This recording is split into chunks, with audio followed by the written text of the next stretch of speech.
はい、こんにちは、吉田です。ちょっと前に、仕事で写真を撮るにはというか、企業がそれぞれ写真を撮るニーズが高まってきたっていうお話をしたと思うんですけど、えっと、なんというか仕事で写真が必要になった人なわけですよ。そういう企業さんとか、そういう企業の中の担当してる部署の方とか。で今まで仕事で写真っていうとプロカメラマンみたいなイメージがあったと思うんですけどプロカメラマンじゃないですよね、そういう人たちは。基本的にはその会社の人なので、基本的にはその会社の仕事をしつつ、その中で必要になったから写真を撮るっていう話になってくるわけですよ。で、じゃあそういう人たちが写真を撮れるようになるっていうのはどういうことなのか、プロカメラマンと同じようなことができるようになるべきなのかとかいうところについてちょっと一回整理をしておきたいかなと思います。で、結論から言っちゃうと、プロカメラマンと同じになる必要は全くありませんというところですね。ただ、えプロカメラマンと同じようになれる必要は全くありませんっていうのは、どういう部分においてかというと、機材とか撮影環境の整備とかっていうところは、その会社で変えた、もしくは自分で持ってる機材とか設備とか環境に依存して、その中でやれることを考えられるようになればいいっていう意味でですね。あのこれプロカメラマンとアマチュアのカメラマンって何が違うんだっていう話の時にもよく出る話だったりするとは思うんですけど、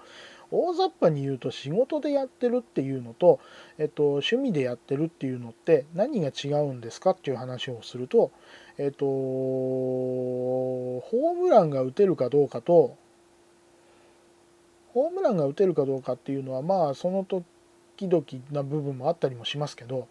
何より、プロとしてやれるっていう部分は、ある種、なんて言うんだろうな、打率が高いことが要求されるっていう部分あるんですよね。で、いろんな、例えばプロのカメラマンだといろんな人が来るわけですよ。で、プロのカメラマンっていう言い方をしても様々なんですよね。あの、スポーツをやられてる方、広告とか商業系をやられてる方とか、ブライダルをやられてる方とか、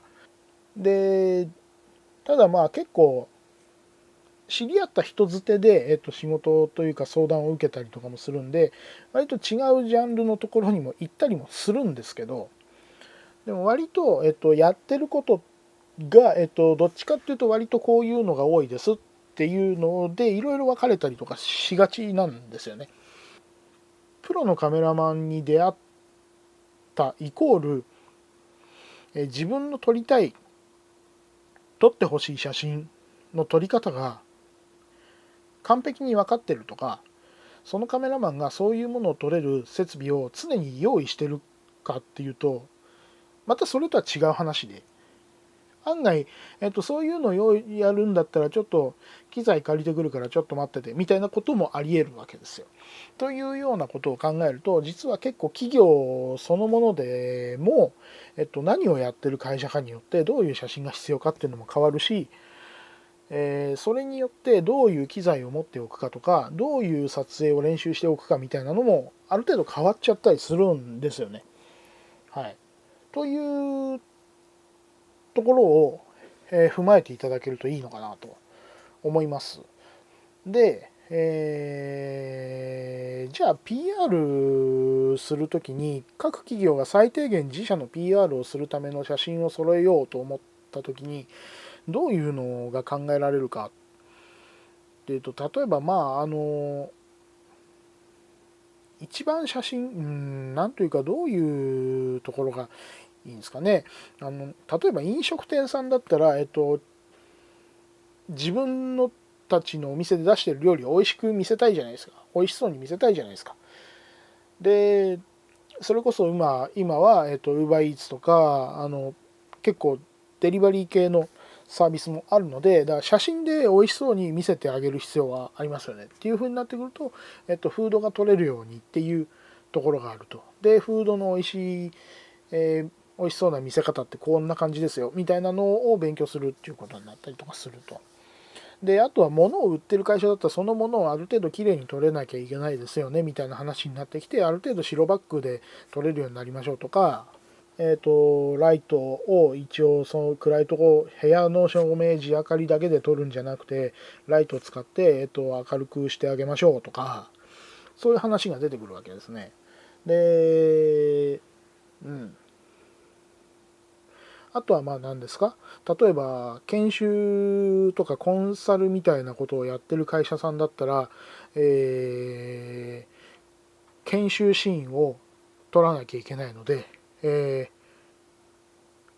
なんか長めのレンズで広い部屋で喋ってるところを撮りますみたいなことになってきたりとかするんですよね。だからその会社によってやることって変わるんですよね。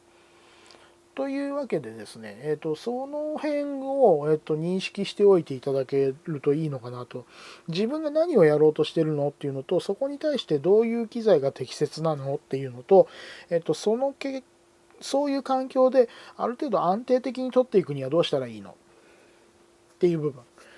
でその安定的に取っていくにはどうしたらいいのっていう部分で打率を上げていく。で少なくとも、各会社さんの中で、コンテンツを内製化するっていう時には、結局そのプロカメラマンと同じような感じで打率を上げていくことを意識した方がいいんですよ。写真を撮り直しをして、1日潰れちゃったとか言ってたら、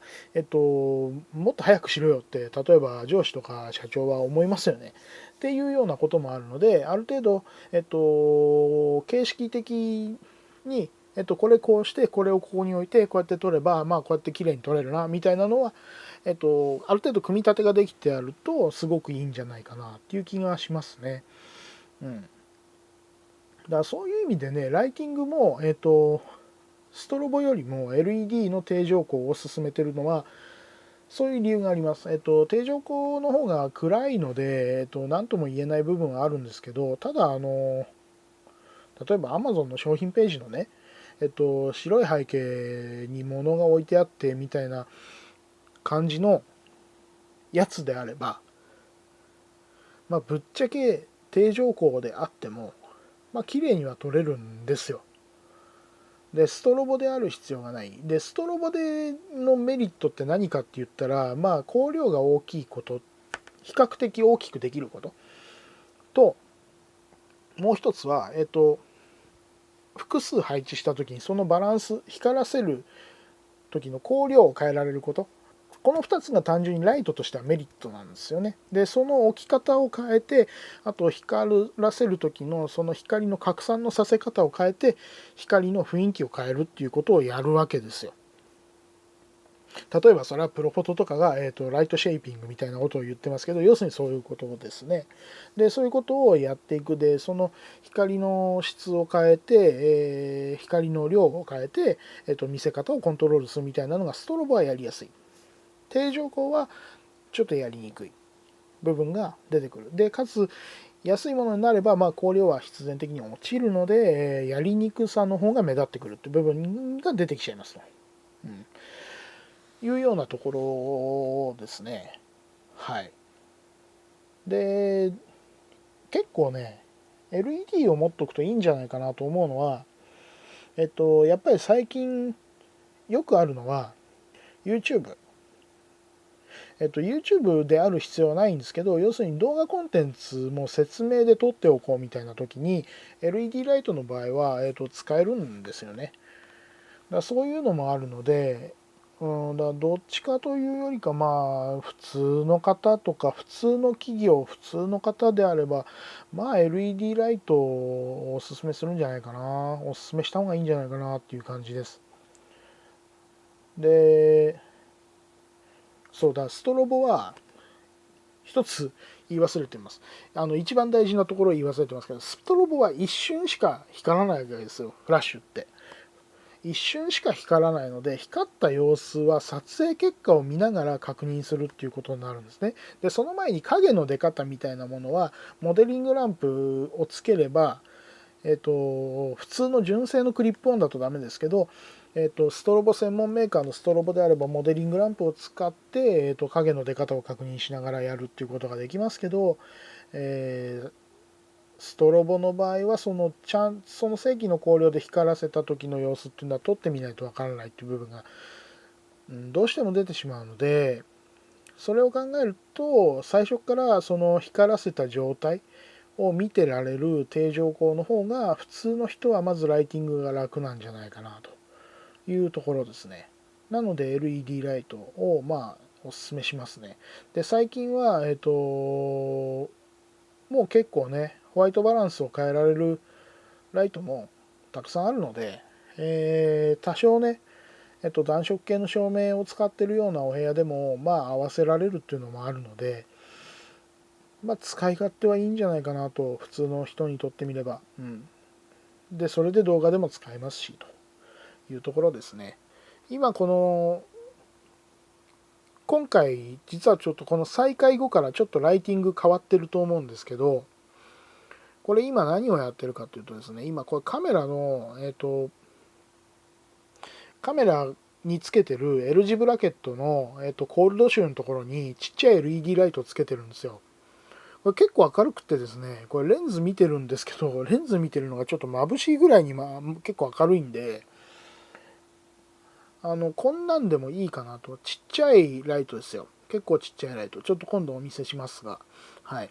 で、これは一応色温度も変えられるんで、で、かつ USB 給電で光るんで、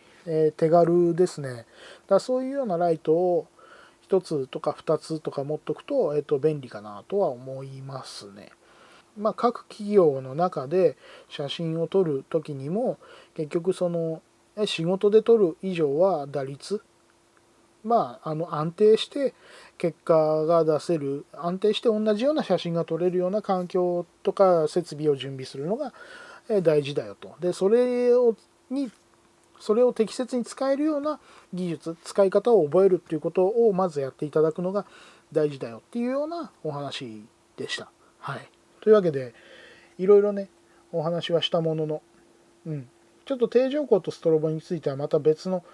動画もあったりとかするんで、ちょっとそちらを見ていただいて、光量の差とかも見ていただくといいのかな。ちょっとそういうのも考えてみますね。はい、見たいと思います。はい。それでは今日はこんなところで失礼します。はい、ありがとうございました。